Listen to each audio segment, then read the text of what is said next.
Secondary school attendance in England has fallen further due to COVID-19, down from 87% to 83%. And there's growing evidence that the picture is far worse in many areas in the north of the country.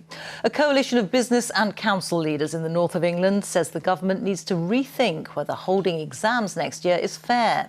Our education editor Branwen Jeffreys reports now from Oldham. Oldham has been hit hard by coronavirus. Its schools feeling the impact, teachers and pupils self-isolating, just keeping going sometimes a challenge. As a school of 1,500, to have 900 children out makes it nigh impossible to be able to operate normally.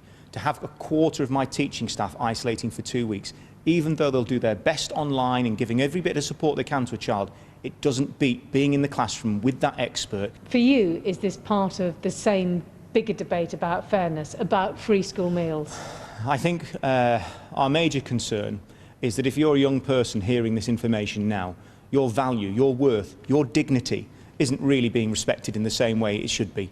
The national figures don't tell the full story of what's happening across the north of England, where data we've seen shows that a third of teacher cases of coronavirus at one point were in the northwest of England, and pupil attendance in secondary schools has fallen as low as 60 or 70%, raising huge questions about the fairness of next year's exams. Because many schools in the south have reached half-term barely affected. Maths, English, science, RS, history. Like many parents in Oldham, Kelly is worried. Gabriel is due to sit GCSEs next year. I think they'll try and make us sit them as much as possible.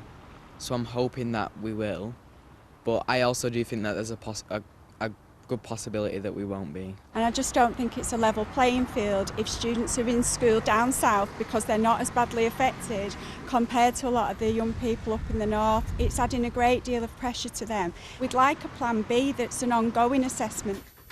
For teachers like Vic, it's been exhausting. He's self-isolating after contact with a case. Day to day, it's been really difficult to plan for education in the classroom, really difficult to plan who's going to be in the classroom, really challenging.